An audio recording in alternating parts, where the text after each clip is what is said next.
গভীর কলগর থেকে, কলিজার মধ্য দিয়ে, মনের মণিকোঠা থেকে একবার যদি গভীর রাত্রে জেগে একবার যদি বলে আল্লাহ, আল্লাহ পাক 70 বার সারা দিয়ে জিজ্ঞেস করেন, বান্দা কি চাও বলো, আমি হাজির।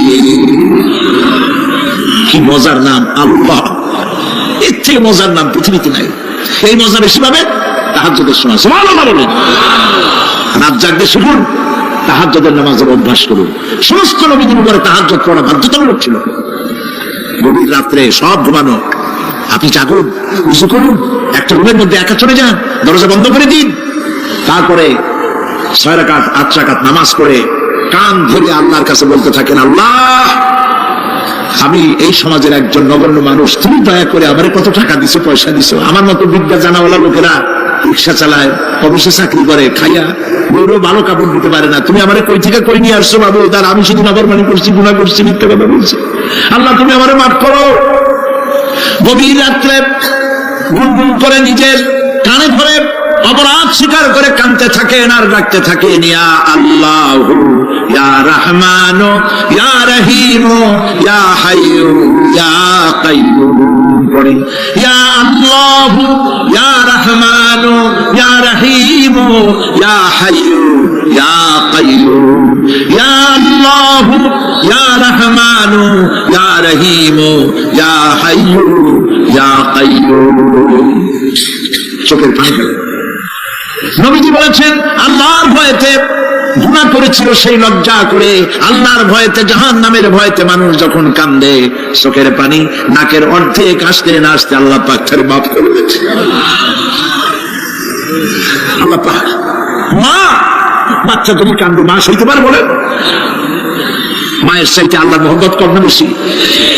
মহব্বতকে আল্লাহ পাক 100 ভাগ করেছেন, 1 ভাগ সারা বিশ্বের মাঝে ছড়িয়ে দিয়েছেন, আর 99 ভাগ আল্লাহ তার নিজের মধ্যে রাখছেন। 1টা ভাগ ছেড়ে দিলেন পৃথিবীতে, সেই ভাগের থেকে যেটুকু মুরগি পেল, মুরগি তার বাচ্চা ঠেকাবার জন্য চিলের সাথে লড়াই করে, শিয়ালের সাথে লড়াই করে, হাতির সাথে লড়াই করে, মানুষ তার সন্তানকে বাঁচাবার জন্য জীবনটাও দিয়ে দেয়। 1টা ভাগের যতটুকু পেলাম, সেই মহব্বত যদি আমার এত তীব্র হয় স্ত্রীর জন্য, সন্তানের জন্য, তাহলে 99টা ভাগ মহব্বত যে আল্লাহর কাছে বান্দার জন্য, তার দয়া কত বেশি। এই জন্য খবরের ভিতরে প্রশ্ন হবে, কে তোমার রব? মুমিন ব্যক্তি বলবে, রব্বি আল্লাহ, আমার রব আল্লাহ। ওয়া মা দীনুকা, তোমার দিন কি? বলবে, দীনুনা ইসলাম। ওয়া মান নবিয়ুকা, তোমার নবীকে? ওই লোক বলবে, নবিয়ুনা মুহাম্মাদুর রাসূলুল্লাহ সাল্লাল্লাহু আলাইহি ওয়াসাল্লাম। হাদিস এসেছে, ওই সময় নবীর চেহারা মোবারক দেখানো হবে, প্রশ্ন করা হবে, মা কুনতা তাকুলু ফি হাদার রাজুল, এই লোক সম্পর্কে তোমার ধারণা কি? লোকটি বলবে, হাদা নবিয়ুনা মুহাম্মাদুর রাসূলুল্লাহ সাল্লাল্লাহু আলাইহি ওয়াসাল্লাম, ইনি তো আল্লাহর রাসূল, আমার নবী। সঙ্গে সঙ্গে গায়েব থেকে আওয়াজ হবে, ফাফরিশু বিল জান্নাতি ওয়ালবিসু বিল জান্নাহ, আমার ফেরেশতারা আমার বান্দার জন্য জান্নাতের বিছানা কবরের মধ্যে বিছায় দাও, আর আমার বান্দাকে জান্নাতের পোশাক পরায়, জান্নাতের পোশাক পরায়, জান্নাতের বিছানা বিছায় দাও, আর তার কবরটাকে প্রশস্ত করো, ইলা মাদ্দা বাসারা, যদ্দূর তার চোখের দৃষ্টি যায় অদ্দূর বড় বানায় দাও কবর। ফেরেশতারা বলবেন, নুম কানাউমুল উরুস, দুনিয়া যেমন বাসর সজ্জায় দুনিয়া ঘুমায়, তুমি আরামে ঘুমায় থাকো, ইলা ইয়াউমুল কিয়ামা। ভাই সাহেব, এই পৃথিবীর সব ফাঁকিবাজি, মোহ, সব মোহ, স্ত্রী, পুত্র, পরিজন, মাল, ধন, কিচ্ছু না, কোনো দাম নাই। আল্লাহকে ভয় করুন, আল্লাহকে ভয় করে চলুন। পৃথিবীর বুকে যারা আরামে টাটকা সুখগুলি, আরামগুলি যারা বর্জন করে আল্লাহ রাব্বুল আলামিনকে বিশ্বাস করে যারা জীবন পরিচালনা করেছে, আল্লাহ পাক তাদের জন্য জান্নাত রেখেছেন, এবং তাদের জন্য বলছেন, সাবিকু ইলা মাগফিরাতিন মির রাব্বিকুম ওয়া জান্নাতিন আরদুহা কা'আরদিস সামাই ওয়াল আরদ উইদ্দাত লিল্লাযীনা আমানু বিল্লাহি ওয়া রাসূলিহি। আল্লাহ পাক বলেন, প্রতিযোগিতা করো, আল্লাহর মাগফিরাত কামনার জন্য আর জান্নাতে যাওয়ার জন্য প্রতিযোগিতা করো, আল্লাহর রহমত পাওয়ার জন্য সৎ কাজের প্রতিযোগিতা করো, তাহলে আল্লাহ রাব্বুল আলামিন তোমাদেরকে ক্ষমা করবেন আর তোমাদের জন্য এমন জান্নাত দিবেন যেই জান্নাত আকাশের বিশালতার জমিনের বিশালতার মতো। এই বিরাট জান্নাত তোমাদেরকে দিবেন। এই জান্নাত চিরস্থায়ী সুখ এবং শান্তি জায়গা হবে। مثل الجنة التي وعد المتقون فيها أنهار من ماء غير آسن وأنهار من لبن لم يتغير طعمه। আল্লাহ পাক বলছেন জান্নাত আল্লাহ পাক ওয়াদা করেছেন মুত্তাকিদের জন্য। আল্লাহ পাক জান্নাত দিবেন যে জান্নাতের ভেতরে রয়েছে মধুর প্রস্রবণ, রয়েছে দুধের প্রস্রবণ, রয়েছে সেখানে স্বচ্ছ পানীয় পানির প্রস্রবণ রয়েছে। এই সুন্দর জান্নাত ঝর্ণা ধারা আল্লাহ পাক সৃষ্টি করেছেন, বাগ বাগিচা দিয়ে ভরে রেখেছেন জান্নাত। সেই জান্নাতে জান্নাত হবে এয়ার কন্ডিশন, রোদ্রের তাপ হবে না সেখানে, রোদ্রের খরতাপ হবে না সেখানে, ঠান্ডার প্রচন্ডতা থাকবে না। কিরকম হবে জায়গাটা? আল্লাহ পাক বলছেন মুত্তাকিনা আলাল আরাইকি লা ইয়ারাউনা ফিহা শামসান ওয়ালা জামহারিরা ওয়া দানিয়াতান আলাইহিম যিলালুহা ওয়া যুল্লিলাত কুতুফুহা তাযলিলা। আল্লাহ পাক এমন জান্নাত রেখেছেন, সেই আল্লাহ পাক সেই জান্নাতের ভিতরে জান্নাতীরা ঠেস লাগায়া মুখোমুখি অবস্থায় তারা সেখানে বসবে, আর জান্নাতীদের মনের মধ্যে কোনো দুঃখ থাকবে না, পেরেশানি থাকবে না। পৃথিবীতে মানুষের দুঃখ থাকে, পেরেশানি থাকে, সেখানে কোনো দুঃখ আর পেরেশানি থাকবে না। সেই জায়গাটা হবে সেটা তো নিয়ন্ত্রিত, না শীত না গরম, চির বসন্ত বিরাজ করবে, জান্নাতীরা সেখানে থাকবে। এই সুন্দর জান্নাত আল্লাহ পাক রেখেছেন মুত্তাকিদের জন্য। সুবহানাল্লাহ। কাফেরদের জন্য জান্নাত হয়েছে, জাহান্নাম হবে চিরকাল। খালিদিনা ফিহা আবাদান, চিরকাল কাফেররা জাহান্নামে থাকবে। সর্বশেষ যে ব্যক্তি জাহান্নাম থেকে মুক্তি লাভ করবে তাকে আল্লাহ পাক বলবেন, ফেরেশতাদেরকে বলবেন, আমার ফেরেশতারা আমার এই বান্দাকে জান্নাত এবং জাহান্নামের মাঝখানে রেখে দাও। জান্নাত এবং জাহান্নামের মাঝখানে লোকটি যখন থাকার জায়গা পাবে সে জান্নাতের দিকে তাকায়া দেখবে আর কাঁদতে থাকবে। আল্লাহ পাক জিজ্ঞেস করবেন, বান্দারে যুগের পর যুগ ধরে জাহান্নামে কেঁদেছো, আমি রব্বুল আলামিন জাহান্নাম মাফ করে দিয়া জান্নাত জাহান্নামের মাঝখানে রেখে দিয়েছি, আযাব থেকে তো বেঁচে গেছো, এখন কাঁদো কেন? লোকটি বলবে, রব্বুল আলামিন কাঁদি এই কারণে, জাহান্নাম থেকে মাফ করেছো, তোমার শুকরিয়া আদায় করি। জান্নাত তো আমার কপালে নাই, কিসমতে নাই, কিন্তু জান্নাত আমি এখান থেকে দেখতে পাচ্ছি, জান্নাতের সুঘ্রাণ আমার নাকে আসতেছে, কপালে নাই যাওয়ার। আমি কাঁদি এই জন্য, তুমি যদি মেহেরবানি করে আমাকে জান্নাতের দরজার কাছে একটু দাঁড় করায় দিতা, প্রাণ ভরে তোমার জান্নাতের দৃশ্যটা একটু দেখতাম। আল্লাহ পাক তার আরজি পূরণ করবেন, বলবেন যাও, ফেরেশতাদের বলবেন এর জান্নাতের দরজার কাছে দাঁড় করায় দাও। জান্নাতের দরজার কাছে দাঁড়িয়ে লোকটি আবার কান্না শুরু করবেন। আল্লাহ পাক প্রশ্ন করবেন, আবার কান্দো কেন? লোকটি বলবে, রব্বুল আলামিন কান্দি এই কারণে, জান্নাতের এই দরজায় দাঁড়ায়া জান্নাতের অফুরন্ত নিয়ামত কিছুই ভালো করে দেখা যায় না, শুধু অল্প জায়গা দেখি। যদি তুমি আমারে দয়া করে জান্নাতের মাঝখানে দাঁড় করায় দিতা, চতুর্দিকে তাকায়া তাকায়া দেখা করিডোরে ঠান্ডা বানাইতাম। তবে আমি ওয়াদা করি, জান্নাতের কোন নাজ নিয়ামত, কোন ফল আমি খাবো না, ধরবো না, ছুঁইব না। একটুখানি মেহেরবানি করে মাঝখানে দাঁড় করাইয়া দাও, জান্নারে ঠান্ডা করি। আল্লাহ রাব্বুল আলামিন ফেরেশতাদের বলবেন, আমার এই বান্দারে জান্নাতের মাঝখানে দাঁড় করাইয়া দে। আল্লাহর নবী বলেন, জান্নাতের মাঝখানে দাঁড়িয়ে লোকটি আগের চাইতে আরো জোরে চিৎকার মেরে কাঁদতে থাকবে। আল্লাহ পাক বলবেন, বান্দারে কি হলো তোর? দরজার কাছে আসতে চাইছিলে, আইনা দিলাম। আবার এবার মাঝখানে আসতে চাইছো, তাও এনে দিয়েছি, আবার কান্দো কেন?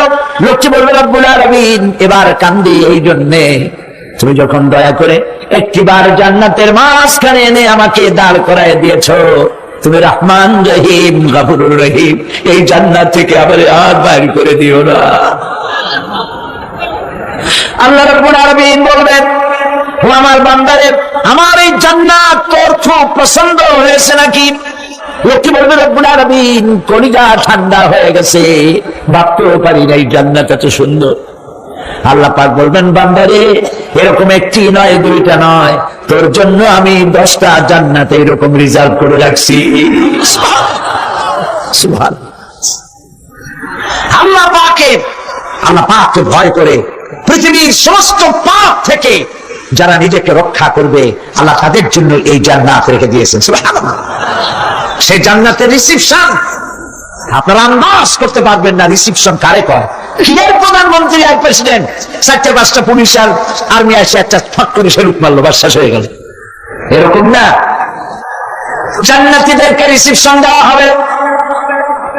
জান্নাতীরা যখন আল্লাহর হুকুমে জান্নাতের দিকে যেতে লাগবে, আর যখন জান্নাতের কাছে চলে যাবে, আল্লাহ রাব্বুল আলামিন শোনায় দিচ্ছেন, হাত্তা ইযা জাউহা ফুতিহাত আবওয়াবুহা ওয়া ক্বালা লাহুম খাজানাতুহা সালামুন আলাইকুম তিবতুম ফাদখুলুহা খালিদিন। সুবহানাল্লাহ। জান্নাতীরা যখন জান্নাতে প্রবেশ করার দরজার মুখোমুখি হবে, তার রক্ষীগণ তখন বলবে, সালামুন আলাইকুম, আল্লাহর শান্তি তোমাদের উপরে বর্ষিত হোক। সুবহানাল্লাহ। দুনিয়ার টাটকা সুখগুলি 2 পা দিয়ে ছেড়ে দিয়েছো, টাটকা সুখগুলি গ্রহণ করো নাই, হারাম খাও নাই, আল্লাহর দ্বীন কায়েমের জন্য রক্ত দিয়েছো, জীবন দিয়েছো, কষ্ট করেছো, আল্লাহকে ভয় করেছো। আমাদের সালাম গ্রহণ করো, জান্নাতের মধ্যে ঢুকে যাও চিরকালের জন্য। সুবহানাল্লাহ। আর বাইরে হওয়া লাগবে না, চিরকাল এই জান্নাতের মধ্যে তোমরা বসবাস করতে পারবে। আল্লাহ রাব্বুল আলামিনের ফেরেশতারা বলে দিলেন, জান্নাতের মধ্যে আল্লাহ পাক হুরদের সঙ্গে জান্নাতীদের বিয়ের ব্যবস্থা করে দিবেন। কোরআনে কারিমে আল্লাহ পাক বলেন, মুত্তাকিনা আলা সুরুরিন মাসফুফাতিন ওয়া যাওয়াজনাহুম বিহুরিন ঈন। সামনাসামনি ভাবে সাজানো সারি সারি আসন সমূহের উপর তারা ঠেস লাগায় বসে থাকবে, আর আল্লাহ রাব্বুল আলামিন হুরদের সাথে জান্নাতীদের বিয়ের ব্যবস্থা করে দিবেন। যেসব হুরের সঙ্গে বিয়ে হবে তাদের আল্লাহ পাক বিবরণ দিচ্ছেন কি রকম হবে তারা। লাম ইয়াকুমিসহুন্না ইনসুন ওয়ালা জান। এর পূর্বে জিন এবং ইনসান এদেরকে কেউ স্পর্শ করে নাই। কিরকম তারা? কাআন্নাহুন্নাল ইয়াকুতু ওয়াল মারজান। যেমন ঝিনুকের ভিতরে মণিমুক্ত থাকে, এইভাবে আল্লাহ পাক তাদেরকে পবিত্র করে রেখে দিয়েছেন। আমার প্রিয় ভাইরা, আল্লাহ রাব্বুল আলামিন কোরআনে কারীমের ভিতরে বলেছেন, ফাবিআইয়ি আলা'i রাব্বিকুমা তুকাযযিবান। জান্নাত দান করে আল্লাহ পাক এবার জান্নাতীদেরকে সম্বোধন করে বলবেন, ইয়া ইবাদি লা খাউফুন আলাইকুমুল ইয়াওমা ওয়ালা আনতুম তাহজানুন। হে আমার বান্দারা, লা খাউফুন আলাইকুমুল ইয়াওম, আজ আর কোনো ভয় নাই। সুবহানাল্লাহ, সুবহানাল্লাহ। আজ আর কোনো ভয় নাই, কোনো চিন্তাও নাই, আরামে এই জান্নাতের মধ্যে বসবাস করো। এরপরে আল্লাহ পাক জিজ্ঞেস করবেন, ও আমার জান্নাতীরা, আমি যেসব ওয়াদা করছিলাম আমার ওয়াদা মোতাবেক সমস্ত নিয়ামত পেয়েছো? তারা বলবে, হ্যাঁ পেয়েছি, সব নিয়ামত আপনার ওয়াদা মোতাবেক সব পেয়েছি। আল্লাহ রাব্বুল আলামিন বলবেন, সব পাও নাই, ওয়াদাদাইনা মাজিদ, আমার কাছে আরো বেশি আছে। সুবহানাল্লাহ, আমার কাছে আরো বেশি আছে। জান্নাতীরা বুঝবে না সে আরো বেশিটা কি, এর থেকে আর বেশি কি। প্রিয় ভাই সব, নবী করিম সাল্লাল্লাহু আলাইহি সাল্লাম বলেছেন, জান্নাতের সুখ আর শান্তি কোন চোখ নাই যা দেখেছে, যা কোন অন্তঃকরণ নাই যা কল্পনা করতে পেরেছে। এই জান্নাত মুত্তাকিদের জন্য আল্লাহ রাখছেন। সুবহানাল্লাহ। জান্নাতীরা ভাবতেও পারবে না সেই নিয়ামতগুলি কি। প্রিয় ভাই সব,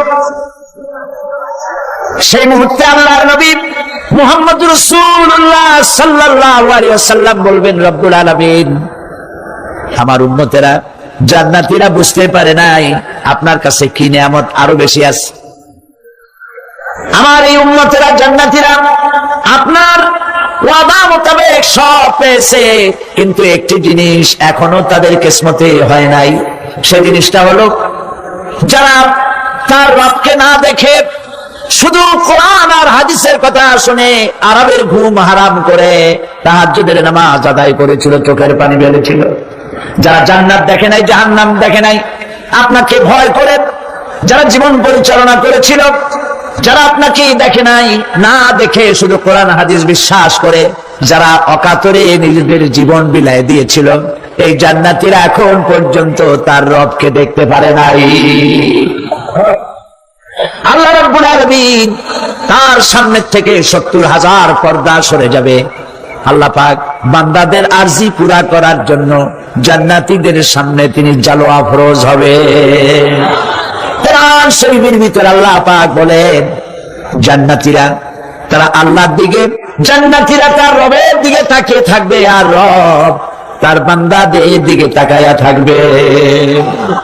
প্রাণ ভরে জান্নাতীরা রবকে দেখবে, সুবহানাল্লাহ, আল্লাহ পাককে দেখবে।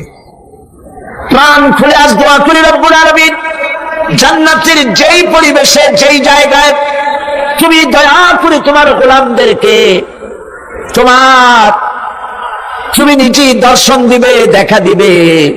মনিব গো, ও আমাদের রব, আজ এই বিশাল জনসমুদ্র নিয়ে তোমার দরবারে আবেগ ভরা কণ্ঠে বলি, যে অনুষ্ঠানটি তুমি এমন মুবারক অনুষ্ঠান করবে যেখানে তুমি জান্নাতীদেরকে দেখা দিবে, ওই জান্নাতের কোন একটি, ওই অনুষ্ঠানের কোন একটি কোনায় কানায় আমাদেরকেও দাঁড় করাইয়া দেখান তুমি। ভাই সব, আল্লাহ রাব্বুল আলামিন মানুষের সামনে এত সব নিয়ামত রেখেছেন, এই জান্নাত দান করবেন। এরপরে আল্লাহ রাব্বুল আলামিন কোরআনে কারীমের মধ্যে বলেছেন, রব্বিস সামাওয়াতি ওয়াল আরদি ওয়া মা বাইনাহুমার রাহমানু লা ইয়ামলিকুনা মিনহু খিতাবা। এই সব পুরস্কার রয়েছে তোমাদের সেই রবের পক্ষ থেকে, যিনি আকাশ আর জমিনের মালিক। সুবহানাল্লাহ বলবেন না? যার সামনে কথা বলার ক্ষমতা কারো হবে না। এটি একটি মারাত্মক কথা। কিয়ামতের দিন আল্লাহর দরবারে কেউ কথা বলতে পারবে না আল্লাহর নির্দেশ ছাড়া। একটি আকীদা পরিষ্কার করে নিয়ে যান আপনাদের, সে আকীদাটা এভাবে পরিষ্কার করুন, কোন পীর সাহেব, কোন খাজা বাবা, কোন মাওলানা, কোন মুহাদ্দিস, কোন বুজুর্গ আপনাকে সুপারিশ করতে পারবে না, যদি না আল্লাহ পাক তাকে কথা বলার তৌফিক না দেন। মনে থাকবে এটা। আয়াতুল কুরসির ভিতরে আমরা পড়ি, মান যাল্লাযী ইয়াশফাউ ইনদাহু ইল্লা বিইযনিহি। আল্লাহ পাক বলেছেন, কিয়ামতের দিন আল্লাহর দরবারে কার সাহস আছে কথা বলতে পারে? মান যাল্লাযী ইয়াশফাউ ইনদাহু ইল্লা বিইযনিহি। আল্লাহর ওয়াদা ছাড়া, হুকুম ছাড়া আল্লাহর সামনে কথা বলার সেদিন কেউ থাকবে না। সুবহানাল্লাহ। কেউ কথা বলতে পারবে না। সুপারিশ করতে হবে, আল্লাহ যারে বলেন তুমি করো, অমুকের জন্য করো, সেই ব্যক্তি শুধু তার জন্যই করতে পারবে, আর কেউ কথা বলতে পারবে না। সেই কঠিন হাসরের ময়দান, যেদিন শুধুমাত্র আল্লাহ পাক কথা বলবেন, আর যারে বলতে বলবেন সেই কেবলমাত্র বলতে পারবে। সুপারিশ এটি আল্লাহ পাক কিয়ামতে পারমিশন দিলে বলা যাবে। হযরত ইব্রাহিম আলাইহিস সালাম কিয়ামতের দিন তার নিজের পিতা সম্পর্কে সুপারিশ করবেন, রব্বুল আলামিন, আমার আব্বার জন্য সুপারিশ করতেছি, মেহেরবানি করে জাহান্নাম থেকে তারে আপনি রক্ষা করুন। আল্লাহ রব্বুল আলামিন বলবেন, ইব্রাহিম তোমার সুপারিশ মঞ্জুর হবে না। প্রিয় ভাই সব একটু মাথা খাটান, চিন্তা করেন। জাতির পিতা কে? জাতির পিতা চিল্লায় বলুন, কলিজা সাফ করে ফেলুন। মুসলমানদের জাতির পিতা হাবিব জাতি কেউ হতে পারে না।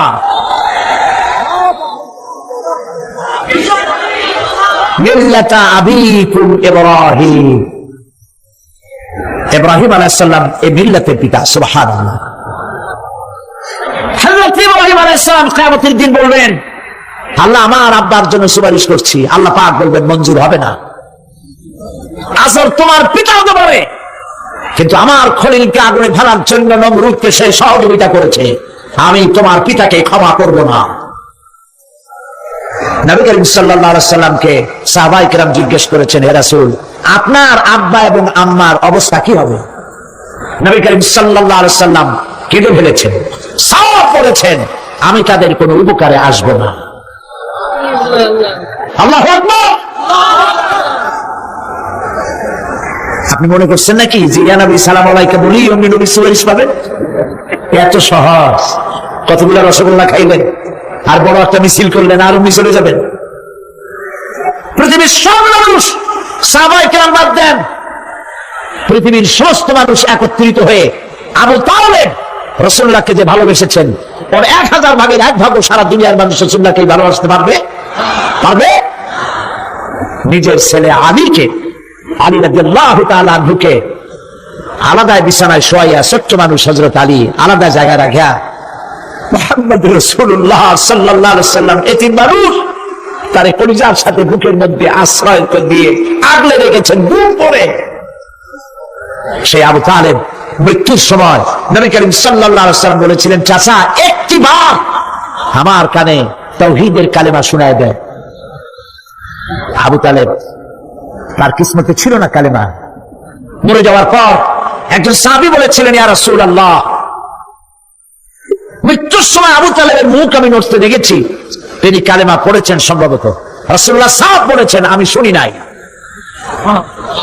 এত ভালোবাসার পরেও হাদিস শরীফে এসেছে আবু তালেব জাহান্নামে যাবে। কোথায় যাবে? জাহান্নামে। সবচাইতে কম আযাব হবে কার? আবু তালেবের। কম আযাবটা কি? হাদিস শরীফে এসেছে কম আযাব হলো জাহান্নামের আগুন দিয়ে এক জোড়া জুতা তৈরি করে আবু তালেবের পায়ে পরিয়ে দেওয়া হবে। সেই জাহান্নামের আগুনের তৈরি করা জুতার তাপে আবু তালেবের মাথার ঘিলুগুলো টকবক করে পড়তে লাগবে।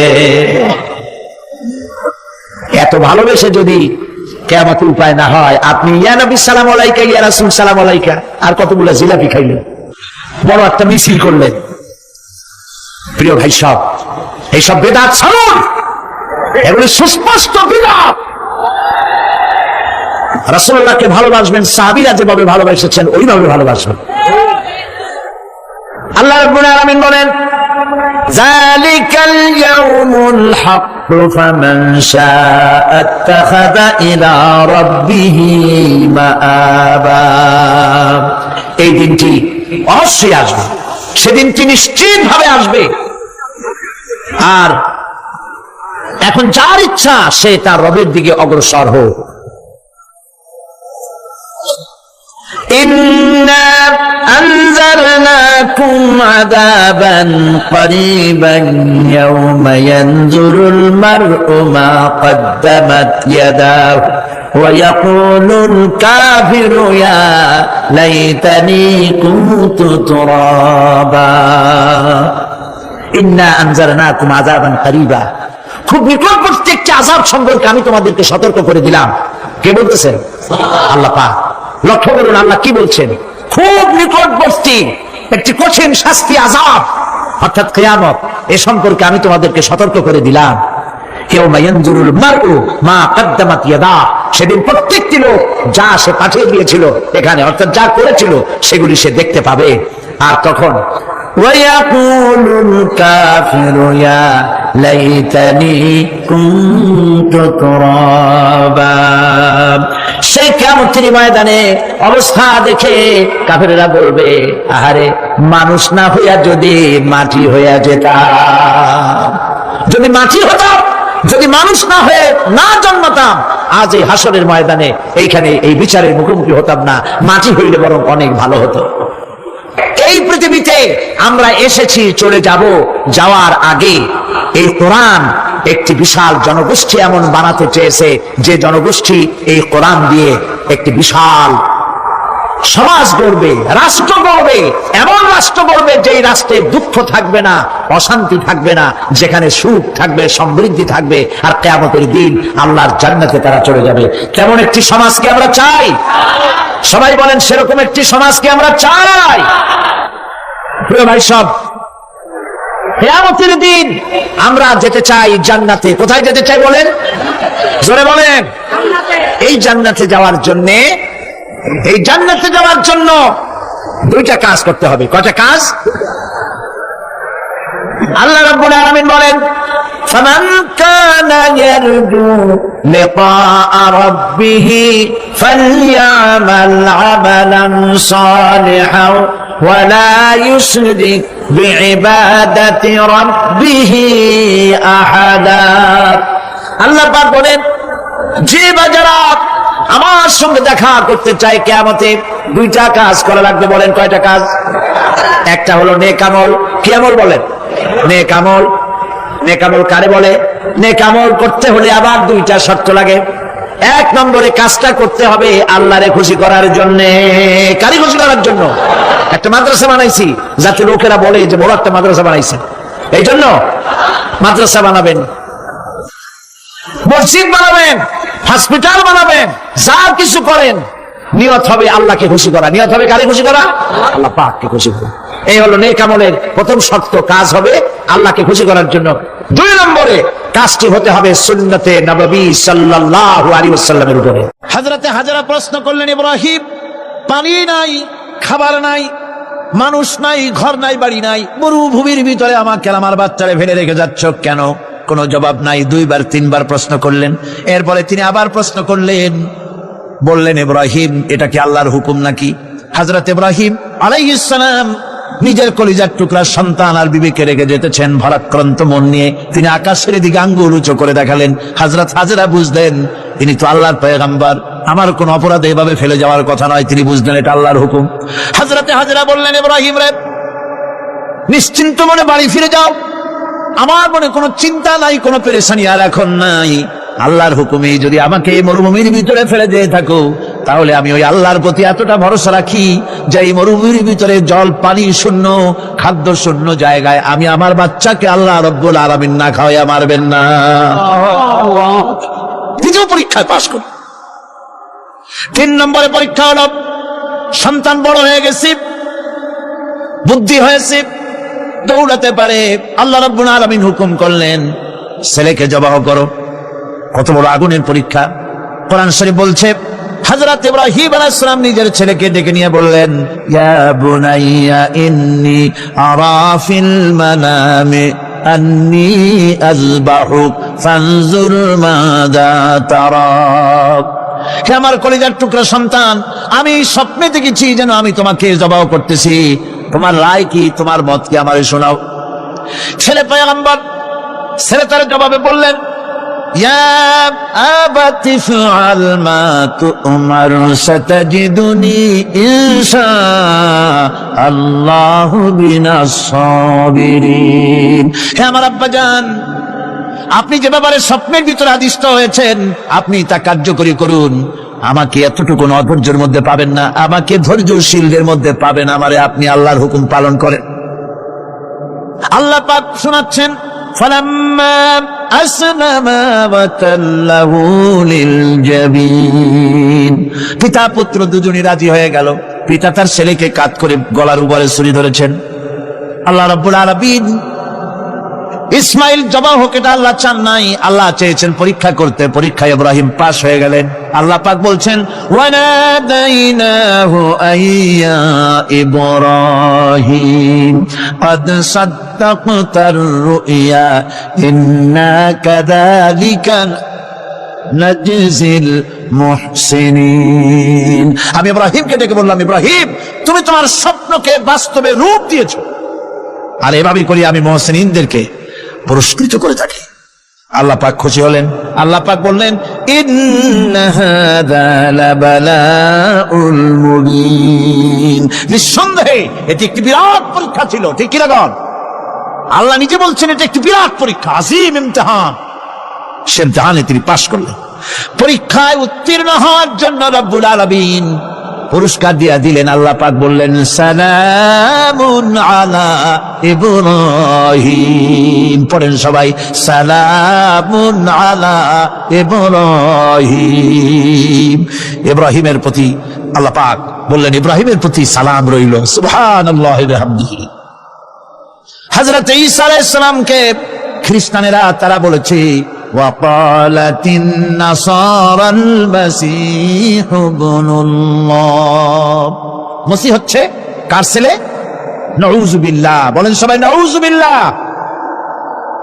তাকে যখন আল্লাহর ছেলে বলা হলো, আল্লাহর পুত্র বলা হলো, রব্বুল আলামিন তার জবাবে বললেন, ইন হুয়া ইল্লা আবদুন আনআমনা আলাইহি। তিনি তো একজন বান্দা, তিনি আমার বান্দা ছাড়া আর কিছুই নন। আমি তার প্রতি অনুগ্রহ করেছি। বান্দা, আমার বান্দা। আল্লাহ পাকের বান্দা হওয়ার ব্যাপারে কোন মানুষের লজ্জা থাকার কথা নয়। এমনকি আল্লাহ পাক ঈসা আলাইহিস সালাম সম্পর্কে বলছেন, লা ইয়াস্তানকিফাল মাসীহু আইয়াকুনা আবদান লিল্লাহি ওয়ালাল মালাইকাতুল মুকাররাবুন। মসিহ আল্লাহর বান্দা, তাতে কখনো বিন্দুমাত্র লজ্জা তিনি পোষণ করেন নাই যে আমি আল্লাহর বান্দা, আল্লাহর গোলাম। এটা একটা কথা হইল? এরকম লজ্জা তিনি পোষণ করেন। এমনকি তার নিকটবর্তী ফেরেশতা যারা, তারাও আল্লাহর বান্দা গোলাম হওয়ার জন্য তাদের ভিতরে কোনো লজ্জা নাই। যারা নাকি আল্লাহর গোলাম, এই ব্যাপারে যাদের মধ্যে লজ্জার সৃষ্টি হয়, আল্লাহর গোলাম এটা কেমন কথা, বান্দা হওয়াটা কেমন কথা।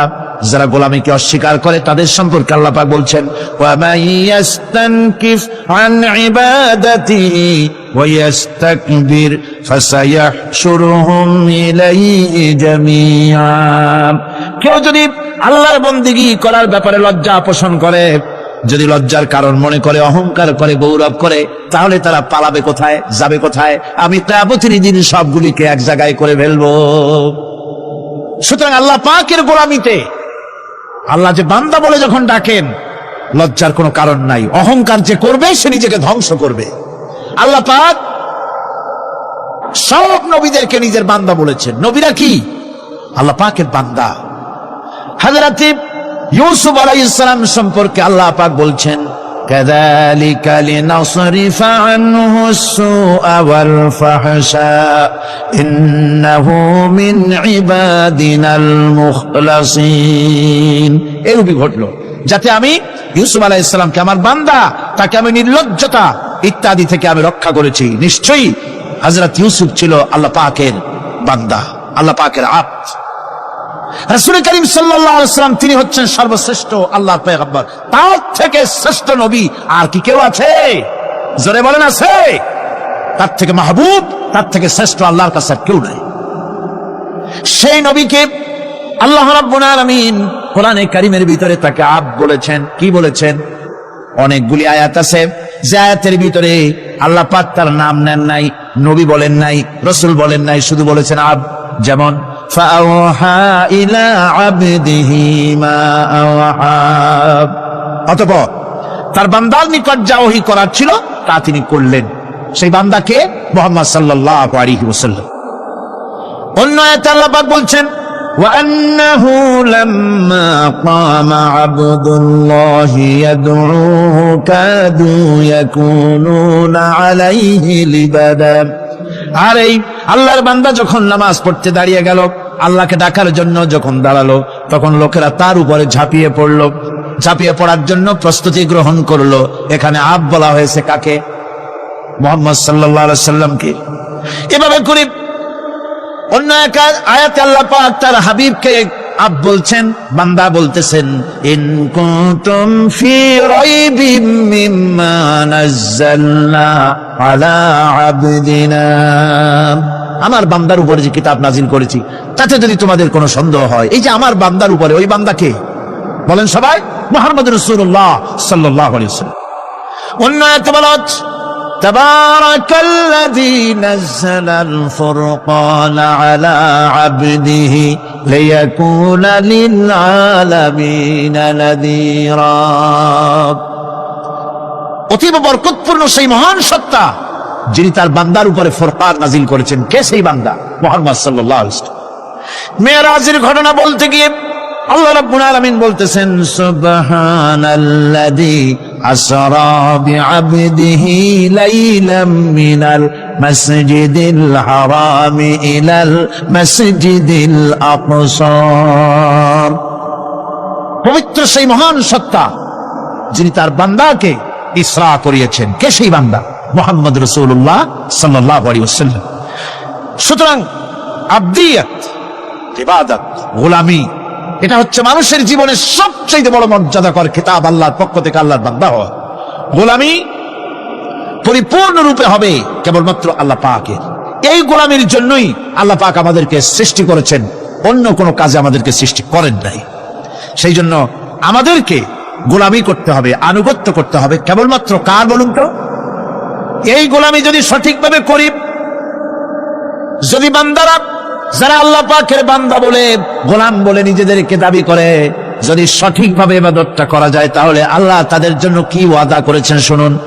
দুনিয়ায় তাদেরকে আল্লাহ পুরস্কার দেবেন, আখিরাতেও দেবেন। এটা বন্ধ করেন। দুনিয়া এবং আখিরাতে আল্লাহ পুরস্কার দেবেন। সে পুরস্কারটা কি? দুনিয়ার পুরস্কারটা আগে শোনেন। আল্লাহ পাক বলেন যারা আমার ইবাদত করবে তাদের ব্যাপারে আমার ওয়াদা শোনো।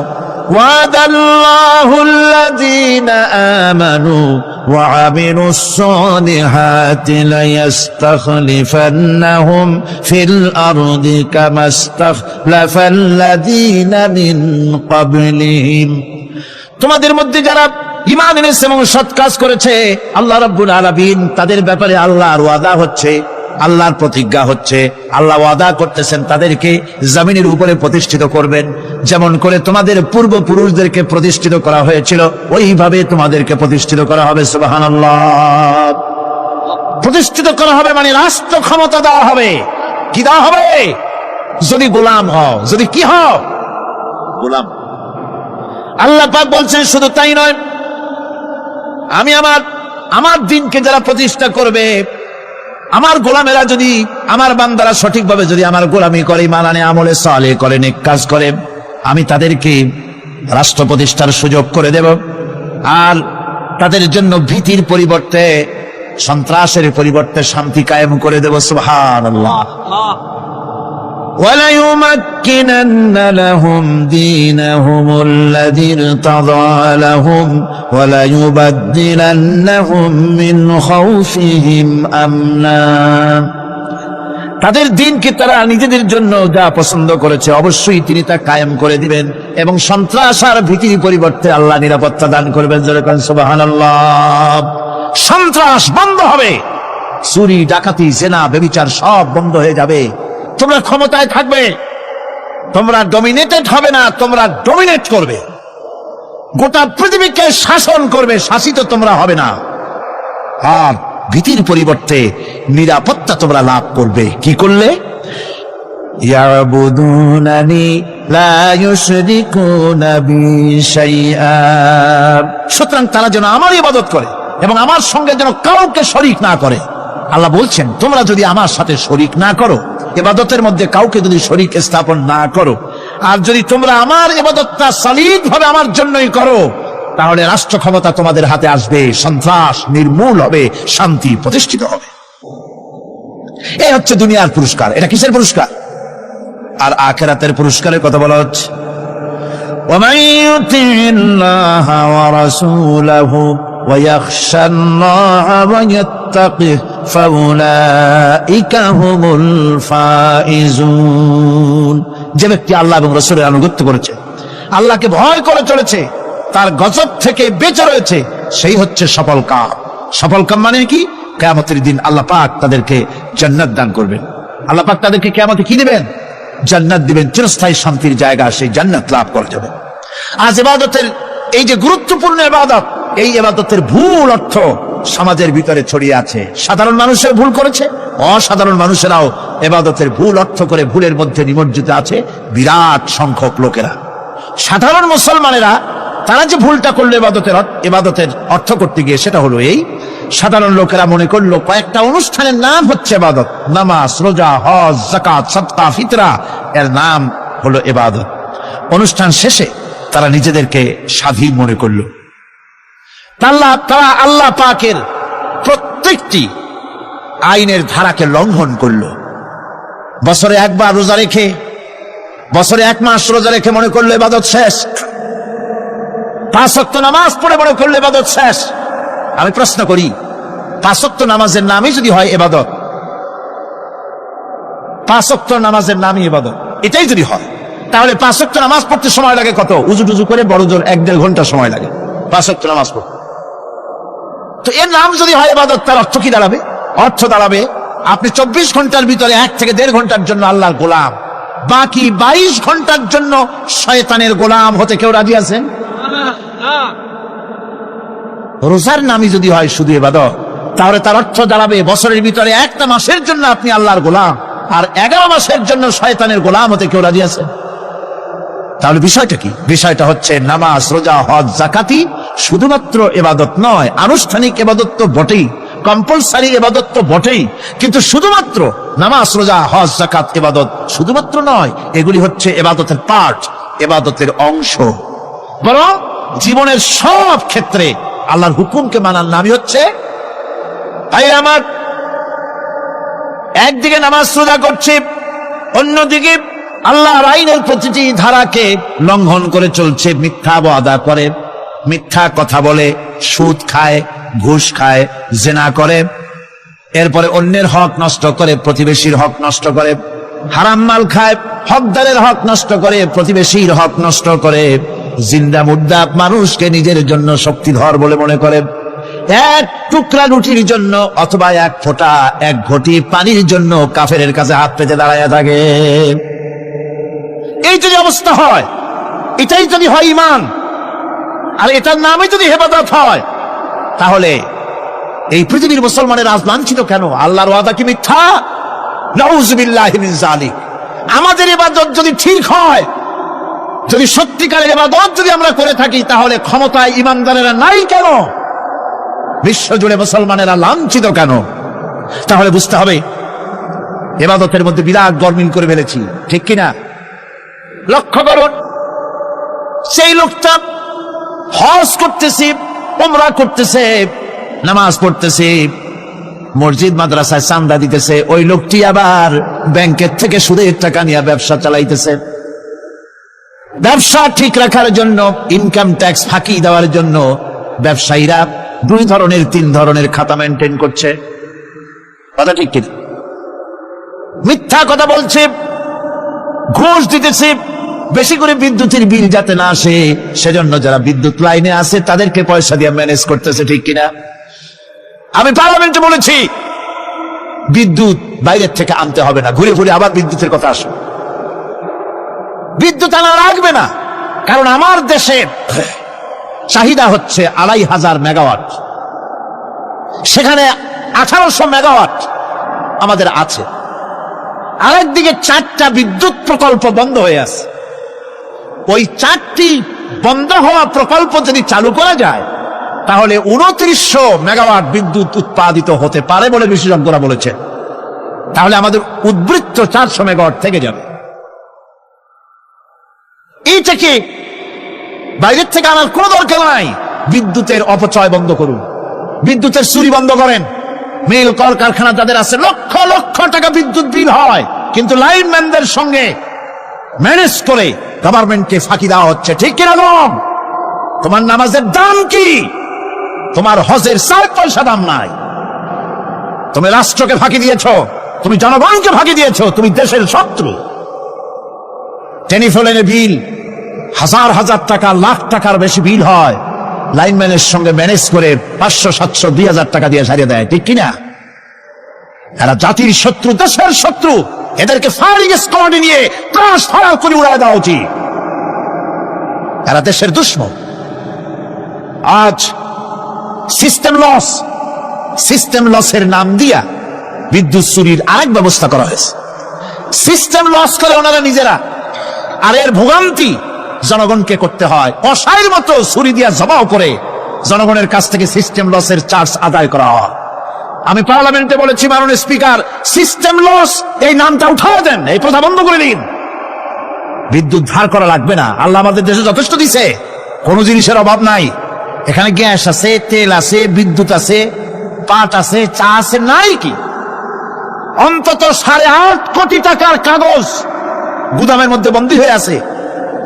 ভারতকে ক্ষতি করার জন্য সে দেশ থেকে কাগজ এনে খবরের কাগজ ছাপানো হচ্ছে, আর 8.5 কোটি টাকার কাগজ নষ্ট হয়ে যাচ্ছে আমার দেশের কাগজ। সুতরাং বলতেছিলাম একথাই বলতেছিলাম যে ঈমান আল্লাহর গোলাম হতে হলে ভুল করে বসেছি ইবাদতের অর্থ করতে। শুধু নামাজ, রোজা, হজ, যাকাত, মাজারে কিছু চান্দা দেওয়া, আগরবাতি, মোমবাতি, চাদর একটা দিয়া, পীর সাহেবের 10,000 টাকা চান্দা দিয়া, মোছে তেল মাইখা দাঁত বাইর করে হাসে। বেহেশতে তো গেছি, আর দেরি কত? বেহেশতে তুমি যাবা, এত সহজ? দেশকে ফাঁকি দিছো, দেশকে ফাঁকি দিয়েছো, জনগণকে ফাঁকি দিয়েছো, নিজের মেয়েকে ফাঁকি দিয়েছে। বিবাহের সময় টাকা পয়সা দিয়া বিবাহ টিবাহ করায় দিল। ব্যবসা, ধনী সম্পত্তি, বাড়ির সম্পত্তি সব ছেলেদেরকে দিয়ে দিল, মেয়েটারে ফাঁকি দিয়ে দিল। যাই না এরকম? ফুপুকে ফাঁকি দিল, বোনকে ফাঁকি দিল। এরপরে মোনাজাত করে সবে বরাতে, আল্লাহ আমারে বেহেশত দিও। ফেরেশতারা কয়, মর তুই আগে, বেহেশত তোরে কেমনে দেয় ভালো করে দেখাই দেব। বেটা তুই যাবি বেহেশতে? এত সোজা? ওটা মামু বাড়ির বারান্দা নাকি? এত সহজ নয়। সুতরাং সাধারণ মানুষ মারাত্মক ভুল করেছে এখানে। নামাজ, রোজা, হজ, যাকাত ইবাদত, আর কিছুকে ইবাদত মনে করে নাই। আপনার চাকরি আপনার ইবাদত, চাকরিতে ফাঁকি দেওয়া যাবে না। আপনি সুস্থ মানুষ, মেডিকেল লিভ নিয়ে ওয়াজ মাহফিল অথবা কোনো ইজতিমায় যাওয়া যাবে না, কোনো চেল্লা দিতে যাওয়া যাবে না। মেডিকেল লিভ নিয়ে আপনি সুস্থ মানুষ, কেন আপনি মেডিকেল লিভ নিচ্ছেন? আপনি ফাঁকি দিতে পারবেন না। সরকারি চাকরি করেন, মিল কল কারখানায় চাকরি করেন, ফরজ নামাজ পড়েছেন ভালো কথা, সুন্নাত পড়েছেন ভালো কথা, নফল পড়বেন না। জোহরের নফল পড়া বাদ দিন। যদি আপনি চাকরিজীবী হন, চাকরি করেন, ওটাই ইবাদত। এর নাম ইসলাম, এর নাম ইসলাম। গভর্নমেন্ট যে বেতন দেয় সেই বেতনের উপরে সন্তুষ্ট থাকুন, ঘুষ খাইয়েন না। যদি বেশি বেতন লাগে গভর্নমেন্টের কাছে দাবি জানান যে আমাদের বেতন বাড়ায় দাও। ঘুষ খাবেন কেন? হারাম। জোরে করে, এটা কি? এই ঘুষের টাকা মাজারে দিয়া, পীরেরে দিয়া আল্লাহরে খুশি করবেন, এত সহজ না, এত সহজ না।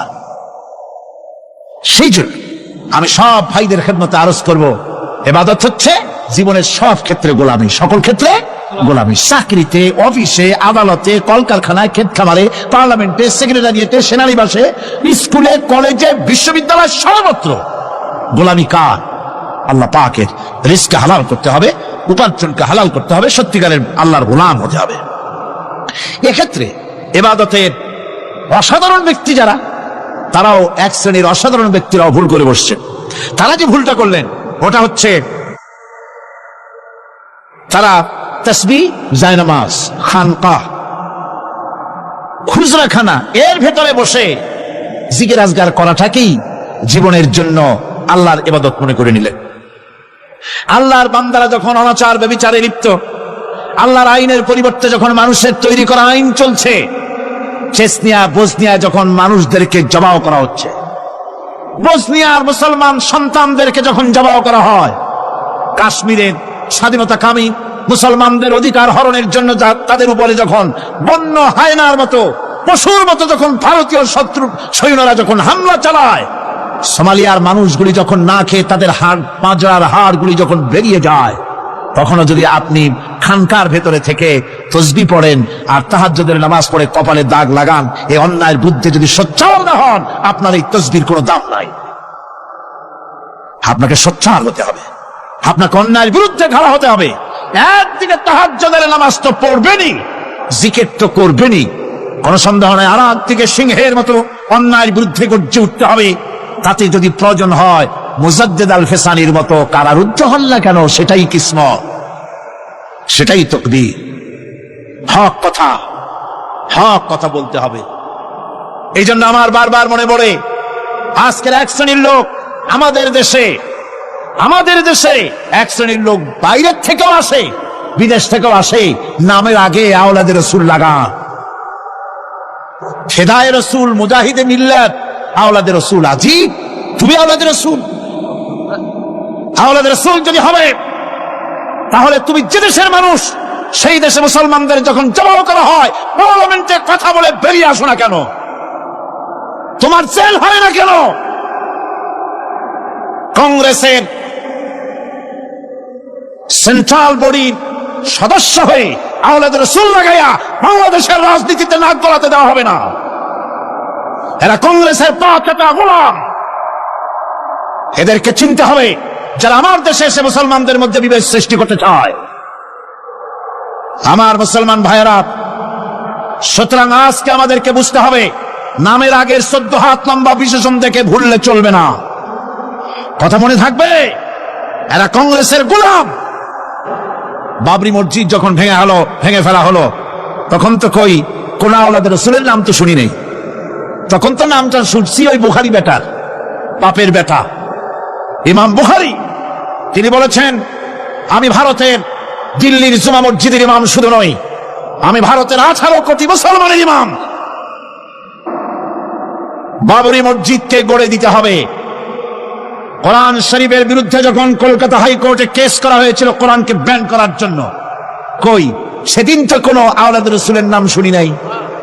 সেদিন তো ওই বুখারী বেটাই বলেছেন, ভারতের হাইকোর্ট থেকে কোন জাজ, কোন বিচারক যদি কোরআন শরীফ ব্যান করা হলে বলে এই কথাটি উচ্চারণ করে, তাহলে আমি তাকে পায়ের তলে পাড়িয়ে ধরে বাম হাত দিয়ে তার জিহ্বাটা টেনে ছেড়ে ফেলে দেব।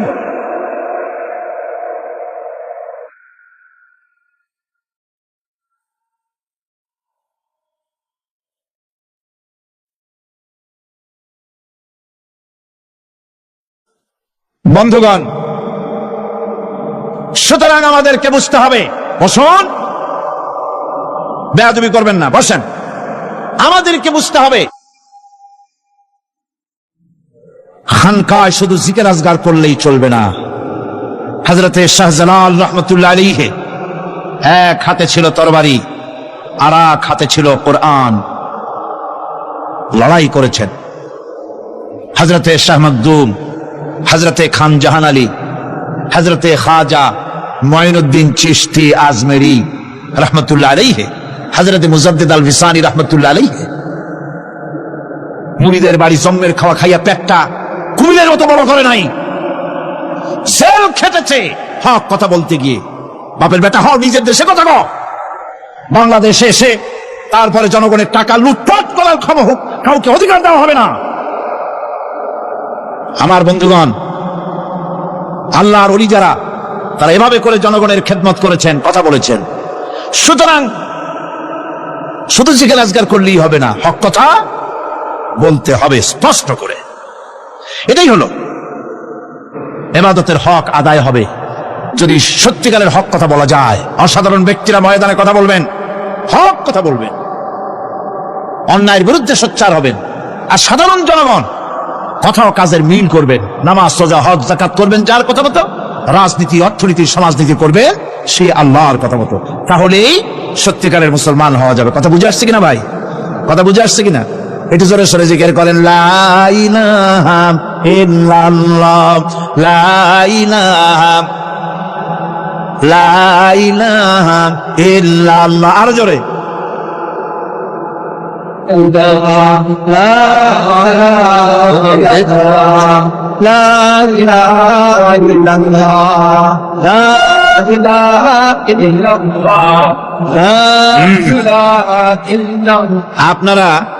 আপনারা যদি মাথা উঠাইয়া দেখতে থাকেন তো কি দেখবেন? মানুষের মাথা আর টুপি ছাড়া তো কিছুই দেখা যাবে না। কাজী ওঠা বসা না করে আজকে এক পবিত্র রাত, আমরা আল্লাহর কাছে দোয়া করব। আলোচনার আমি এগিয়ে যাচ্ছি। ইবাদত আমাদেরকে বুঝতে হবে। ইবাদত যদি না বুঝি, তাহলে মুসলমান বলে দাবি করারও কোনো মূল্য নাই। মানব জন্ম বৃথা। কারণ হচ্ছে আল্লাহ রাব্বুল আলামিন বলেছেন, মা খালাকতুল জিন্না ওয়াল ইনসা ইল্লা লিয়াবুদুন। মানুষ আর জিন জাতিকে আমি সৃষ্টি করেছি আমার গোলামির জন্য। কার গোলামি? ওই গোলামির পূর্ণাঙ্গ নমুনা যদি জানতে চাই, পূর্ণাঙ্গ নমুনা দৃষ্টান্ত লাগবে। কাকে অনুসরণ করব? পূর্ণাঙ্গ ইবাদতের আল্লাহর গোলামির পূর্ণাঙ্গ নমুনার জন্য কোরআনে কারিমে দৃষ্টান্ত সেট করা হয়েছে। হযরত ইব্রাহিম আলাইহিস সালামের আল্লাহ পাক বলেন, ইয ক্বালা লাহু রাব্বুহু আসলিম ক্বালা আসলামতু লিরাব্বিল আলামিন। তার অবস্থা এই ছিল, কার? ইব্রাহিম আলাইহিস সালাম। তার অবস্থা এই ছিল যে তার রব যখন তাকে বললেন আনুগত্যের মস্তককে অবনত করে দাও, তিনি বললেন আমি আমার বিশ্বপালকের সামনে মাথাটা নত করে দিলাম। সুবহানাল্লাহ, কোন শর্ত ছাড়াই মাথা নিচু করে দিলাম। এই পন্থায় তিনি যে পন্থাটা অবলম্বন করেছিলেন, এই পন্থায় চলার জন্য তার সন্তানদেরকেও তিনি হুকুম করেছিলেন। ووصى بها إبراهيم ببنيه ويعقوب يا بني إن الله اصطفى لكم الدين فلا تموتن إلا وأنتم مسلمون। ইয়াকুব এবং ইব্রাহিম আলাইহিস সালাম তার সন্তানদেরকে এই উপদেশ দিয়েছিলেন যে তিনি বলেছিলেন, হে আমার সন্তানেরা, আল্লাহ ছাড়া তোমাদের জন্য আল্লাহ পাক এই দ্বীনকে মনোনীত করেছেন। আল্লাহ পাকের আনুগত্য করবে, তার দ্বীনের প্রতি সারেন্ডার করবে। আর খবরদার মুসলমান না হয়ে যেন তোমরা মরে যেও না। মৃত্যু মুসলমান অবস্থায় থাকবে, অর্থাৎ মৃত্যু পর্যন্ত থাকবে কি অবস্থায়? মুসলমান অবস্থায়। أم كنتم شهداء إذ حضر يعقوب الموت إذ قال لبنيه ما تعبدون من بعدي। ইয়াকুব আলাইহিস সালাম তার মৃত্যুর সময় জিজ্ঞেস করেছিলেন, ও আমার সন্তানেরা, আমার মৃত্যুর পরে তোমরা কার ইবাদত করবে, তার কার গোলামি করবে? তারা জবাব দিলেন, قالوا نعبد إلهك وإله آبائك إبراهيم وإسماعيل وإسحاق إلها واحدا ونحن له মুসলিমুন। নিঃসন্দেহে আমরা ইবাদত করব, গোলামি করব আপনার রবের, আপনার পিতার রবের, এবং আল্লাহর ইবাদত করব। আপনিও আপনার পূর্বপুরুষ ইব্রাহিম, ইসমাইল যে আল্লাহকে ইবাদত করেছে, সে আল্লাহ পাকের ইবাদত আমরা করব এবং তার অনুগত হয়ে থাকব। দাসত্ব এবং দাসত্বের গোলামির পূর্ণাঙ্গ নমুনা হচ্ছেন হযরত ইব্রাহিম আলাইহিস সালাম। আল্লাহ গোটা জমিন যখন শিরকের অন্ধকারে ডুবে গিয়েছিল, তখন হযরত ইব্রাহিম আলাইহিস সালাম তাওহীদের আলো জ্বালিয়ে দিয়েছিলেন। এই নিবেদিতদের ইমাম হিসেবে আল্লাহ পাক তাকে ঘোষণা দিলেন। কোরআনে কারীম বলছে, وَإِذَا ابْتَلَى إِبْرَاهِيمَ رَبُّهُ بِكَلِمَاتٍ فَأَتَمَّهُنَّ قَالَ إِنِّي جَاعِلُكَ لِلنَّاسِ إِمَامًا। ইব্রাহিমকে তার রব কয়েকটি বাক্য দিয়ে পরীক্ষা করলেন এবং তিনি সেই পরীক্ষাগুলোতে পাশ করলেন। তখন আল্লাহ রাব্বুল আলামিন তাকে বললেন যে আমি তোমাকে গোটা বিশ্ব মানবতার জন্য, গোটা বিশ্বের সমস্ত মানুষের জন্য আমি তোমাকে নেতা বানাবো। সুবহানাল্লাহি ওয়া বিহামদিহি। প্রথম পরীক্ষা হলো, গতকাল বলেছি, সে আগুনের পরীক্ষা। সেখানে আল্লাহ পাক তাকে পাশ করালেন, তিনি পাশ করলেন। দ্বিতীয় পরীক্ষা ছিল বিবি এবং নবজাতক সন্তানকে নিয়ে আল্লাহ হুকুম করলেন, এই বিবি আর বাচ্চারে নিয়ে মরুভূমিতে রেখে আসো। মরুভূমিতে যেখানে ঘর নাই, বাড়ি নাই, সেই জায়গায় বিবি এবং বাচ্চাকে রেখে যাওয়ার সময় তিনি বললেন, রব্বানা ইন্নী আসকানতু মিন যুররিয়াতি বিওয়াদিন গায়রি যী যারইন ইনদা বাইতিকাল মুহাররাম। হে আল্লাহ রাব্বুল আলামিন, আমি পানি এবং তরুলতাবিহীন এক মরুভূমির ভিতরে আমার বংশের একটি অংশকে এখানে রেখে গেলাম। তোমার ঘরের কাছে পুনর্বাসিত, আমি তাদের কাছে, এই ঘরের কাছে, সম্মানিত ঘরের কাছে রেখে গেলাম। পরীক্ষায় তিনি পাশ করলেন। হযরতে হাজেরা প্রশ্ন করলেন, ইব্রাহিম পানি নাই, খাবার নাই, মানুষ নাই, ঘর নাই, বাড়ি নাই, মরুভূমির ভিতরে আমাকে আর আমার বাচ্চারে ফেলে রেখে যাচ্ছ কেন? কোনো জবাব নাই। 2 বার 3 বার প্রশ্ন করলেন। এরপরে তিনি আবার প্রশ্ন করলেন, বললেন, ইব্রাহিম, এটা কি আল্লাহর হুকুম নাকি? হযরত ইব্রাহিম আলাইহিস সালাম নিজের কলিজার টুকরা সন্তান আর বিবিকে রেখে যেতেছেন ভারাক্রান্ত মন নিয়ে। তিনি আকাশের দিকে আঙ্গুল উঁচু করে দেখালেন। হযরত হাজরা বুঝলেন তিনি তো আল্লাহর পয়গম্বর, আমার কোন অপরাধে এভাবে ফেলে যাওয়ার কথা নয়। তিনি বুঝলেন এটা আল্লাহর হুকুম। হযরত হাজরা বললেন, ইব্রাহিম রে, নিশ্চিন্ত মনে বাড়ি ফিরে যাও, আমার মনে কোনো চিন্তা নাই, কোনো পেরেশানি আর এখন নাই। আল্লাহর হুকুমে যদি আমাকে এই মরুভূমির ভিতরে ফেলে যেয়ে থাকো, তাহলে আমি ওই আল্লাহর প্রতি এতটা ভরসা রাখি যে এই মরুভূমির ভিতরে জল পানি শূন্য, খাদ্য শূন্য জায়গায় আমি আমার বাচ্চাকে আল্লাহ রব্বুল আলামিন না খাওয়াইয়া মারবেন না। দ্বিতীয় পরীক্ষায় পাশ করি। 3 নম্বরে পরীক্ষা হলো, সন্তান বড় হয়ে গেছে, বুদ্ধি হয়েছে, দৌড়াতে পারে। আল্লাহ রাব্বুল আলামিন হুকুম করলেন, ছেলেকে জবাহ করো। কত বড় আগুনের পরীক্ষা! কোরআন শরীফ বলছে, হযরত ইব্রাহিম আলাইহিস সালাম নিজের ছেলেকে ডেকে নিয়ে বললেন, ইয়া বুনাইয়া ইন্নী আরা ফিল মানামি আন্নী আযবাহুক ফানজুর মাযা তারা। হে আমার কলিজার টুকরা সন্তান, আমি স্বপ্নে দেখেছি যেন আমি তোমাকে জবাহ করতেছি, তোমার রায় কি, তোমার মত কি, আমারে শোনাও। ছেলে পয়গম্বর, ছেলে তার জবাবে বললেন, ইয়া আবাতি ফাআল মা তু'মার সাতাজিদুনি ইনশাআল্লাহু বিনাস সাবিরিন। হে আমার আব্বাজান, আপনি যে ব্যাপারে স্বপ্নের ভিতরে আদিষ্ট হয়েছেন, আপনি তা কার্যকরী করুন। আমাকে এতটুকু অধৈর্যের মধ্যে পাবেন না, আমাকে ধৈর্যশীলদের মধ্যে পাবেন। আমারে আপনি আল্লাহর হুকুম পালন করেন। আল্লাহ পাক শোনাচ্ছেন, ফালাম্মা আসলামা ওয়া তাল্লাহু লিল জাবিন। পিতা পুত্র দুজনই রাজি হয়ে গেল। পিতা তার ছেলেকে কাঁধ করে গলার উপরে ছুরি ধরেছেন। আল্লাহ রাব্বুল আলামিন ইসমাইল জবাহ হোক, এটা আল্লাহ চান নাই, আল্লাহ চেয়েছেন পরীক্ষা করতে। পরীক্ষায় ইব্রাহিম পাশ হয়ে গেলেন। আল্লাহ পাক বলছেন, ওয়ানাদাইনাহু আইয়া ইব্রাহিম ক্বাদ সাদ্দাকতার রুইয়া ইন্না কাযালিকা নাজজিল মুহসিনিন। আমি ইব্রাহিমকে ডেকে বললাম, ইব্রাহিম, তুমি তোমার স্বপ্নকে বাস্তবে রূপ দিয়েছো, আর এভাবেই করি আমি মুহসিনিনদেরকে পুরস্কৃত করে থাকি। আল্লাহ পাক খুশি হলেন। আল্লাহ পাক বললেন, ইন্না হাযা লাবালাউল মুবিন। নিঃসন্দেহে এটি একটি বিরাট পরীক্ষা ছিল, ঠিক কি না? আল্লাহ নিজে বলছেন এটা একটি বিরাট পরীক্ষা, আজিম ইমতিহান। সে ইমতিহানে তিনি পাশ করলেন। পরীক্ষায় উত্তীর্ণ হওয়ার জন্য রব্বুল আলামিন পুরস্কার দিয়ে দিলেন। আল্লাহ পাক বললেন, সালামুন আলা ইব্রাহিম। পড়েন সবাই, সালামুন আলা ইব্রাহিম। ইব্রাহিমের প্রতি আল্লাহ পাক বললেন, ইব্রাহিমের প্রতি সালাম রইল। সুবহানাল্লাহি ওয়া বিহামদিহি। ربنا ظلمنا أنفسنا وإن لم تغفر لنا وترحمنا لنكونن من الخاسرين ربنا لا تزغ قلوبنا بعد إذ هديتنا وهب لنا من لدنك رحمة إنك أنت الوهاب। হে আল্লাহ তাআলা, হাজার হাজার মুসলমান নরনারী ঠান্ডাকে উপেক্ষা করে তোমার দ্বীনের কথা শোনার জন্য, কোরআনে কারীমের কথা শোনার জন্য এই মাঠে এসে হাজির হয়েছে। আল্লাহ, তুমি দয়া করে মেহেরবানি করে আলোচনার সওয়াবটুকু হুজুরে পুরনূর সাল্লাল্লাহু আলাইহি সাল্লামের রূহ মুবারকে পৌঁছে দাও।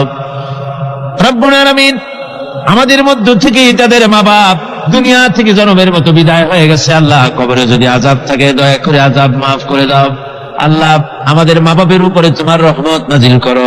রব্বিরহামহুমা কামা রাব্বায়ানি সগীরা। রব্বিরহামহুমা কামা রাব্বায়ানি সগীরা। হে আল্লাহ রাব্বুল আলামিন, এই মাহফিলে যত লোক আছি আমরা, কার কোন ব্যাধি আছে, রোগ আছে, আমরা তুমি ভালো করে জানো। আমাদের প্রত্যেকের ব্যাধিকে তুমি শিফায়ে আজরা দান করে দাও। আল্লাহুম্মা হাব্বিব ইলাইনাল ঈমান وزينه في قلوبنا وكره إلينا الكفر والفسوق والعصيان واجعلنا من الراشدين ربنا تقبل منا إنك أنت السميع العليم وتب علينا إنك أنت التواب الرحيم سبحان ربك رب العزة عما يصفون وسلام على المرسلين الحمد لله رب العالمين واجعل آخر كلمتنا عند الموت لا إله إلا الله محمد رسول الله